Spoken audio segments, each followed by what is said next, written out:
Assalamualaikum warahmatullahi wabarakatuh.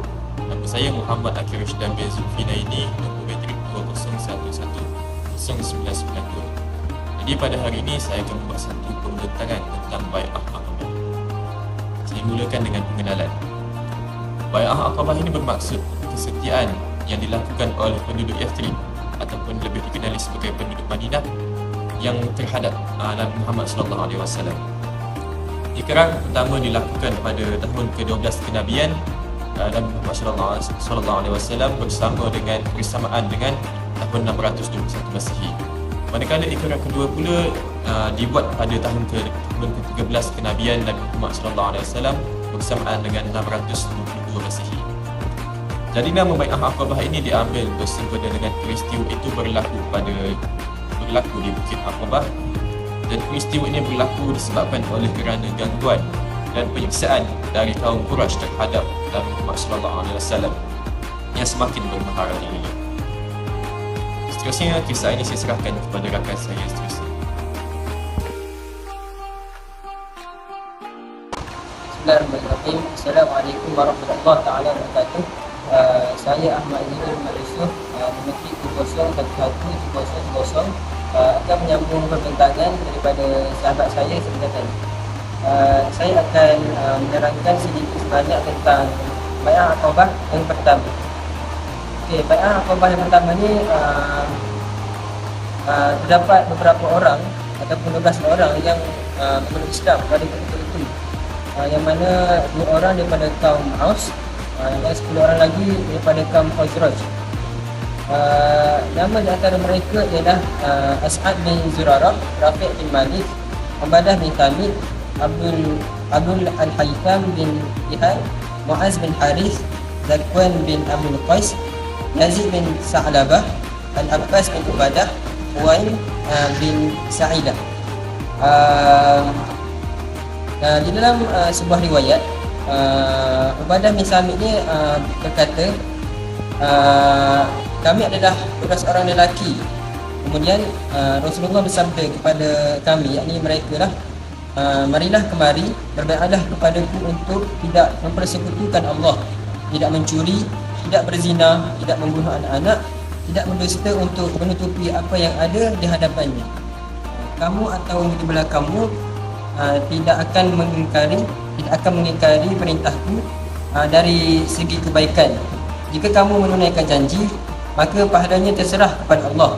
Jika kamu melanggar sesuatu daripada janji itu, akan diazab di dunia, maka hukuman itu adalah kifarat bagi kamu. Jika kamu melanggar sesuatu daripada janji itu, kemudian Allah menutupinya, maka urusan itu terserah kepada Allah. Jika dia menghendaki, yakni Allah akan mengazabkannya atau mengampuninya mengikut kehendaknya, yakni Allah SWT lah. Jadi Ubaidah ni pula berkata kepada sahabat dia ni, kemudian kami berjanji setia kepada Rasulullah untuk menunaikannya. Jadi apa yang ada ni, di mana janji kaum Aus dan Khazraj ni kepada Rasulullah ialah tidak mempersekutukan Allah, tidak mencuri, tidak berzina, tidak membunuh anak-anak, dan tidak berdusta. Sekian daripada saya akan serahkan kepada sahabat saya.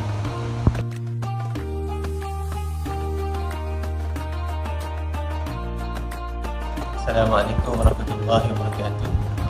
Nama saya Fahdi Sufairi, Sanusi Syamzuri, nombor metrik 201111019.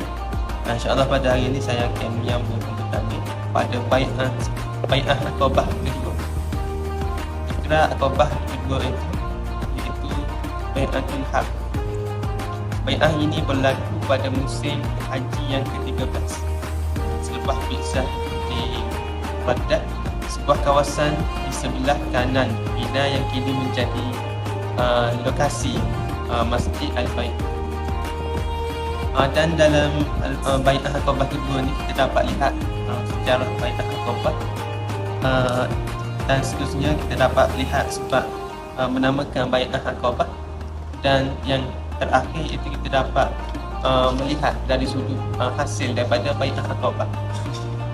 Jadi tengok kepada sejarah dia, iaitu sejarah Bai'ah Aqabah, yang mana setelah ke-12 penduduk Madinah melakukan Bai'ah Aqabah pertama, Nabi Muhammad SAW mengutuskan Mus'ab bin Umair untuk melakukan pengawasan terhadap penyebaran Islam di Madinah. Beliau iaitu Mus'ab bin Umair ditugaskan mengajar Al-Quran dan Islam kepada penduduk Madinah. Penduduk Madinah yang memeluk Islam akhirnya bertambah, dan bilangan pertambahan yang memeluk Islam bagi lelaki itu sebanyak 70 orang, manakala bagi pihak perempuan yang memeluk Islam pada ketika itu iaitu sebanyak 2 orang. Kita lihat pula dari sudut sebab menamakan Bai'ah Aqabah.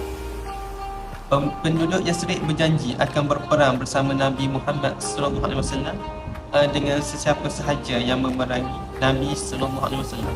Maka bai'ah ini dinamakan Bai'atul Harb, iaitu ikrar perang. Dan yang terakhir, kita dapat lihat dari sudut hasil daripada Bai'ah Aqabah. Selepas mengangkat sumpah setia pada Aqabah kedua, Nabi Muhammad SAW melantik 12 orang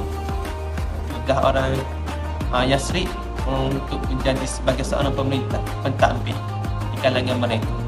Bai'ah ini adalah peristiwa yang memulakan penghijrahan Nabi Muhammad SAW ke Yasrib. Seterusnya saya serahkan kepada rakan saya. Assalamualaikum warahmatullahi wabarakatuh. Saya Muhammad Syarif.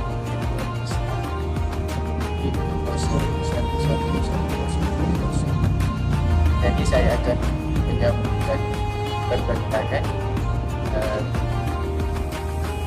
kepada ijtihad kepada Bai'ah pertama, Bai'ah pertama dan Bai'ah kedua. Jadi yang pertamanya, dua kaum yang saling berseteru dapat bersatu dalam nama dan iman dan membangun persaudaraan sejati. Poin yang seterusnya, Rasulullah SAW bersabda dalam dakwahnya, bersabar dalam dakwahnya dan tidak terburu-buru ingin melihat hasil yang diinginkan. Ketiganya, banyaknya tekanan, tantangan dan penderitaan yang tidak boleh mengurangi semangat dan melemahkan kesabaran. Yang keempat, hanya 12 orang lelaki daripada Yathrib yang menemui Nabi Muhammad SAW untuk belajar dan menerima Islam. Jadi ini mengajar kita untuk sentiasa bersungguh-sungguh dalam melakukan perkara-perkara yang diyakini betul sejak dari mula lagi, tanpa berputus asa di tengah jalan. Poin yang terakhirnya, perjalanan Injilan ini juga mengajar kita untuk sentiasa berpegang pada perjanjian atau bimbingan yang telah dibuat. Jadi itu sahaja daripada kami. Sekian, terima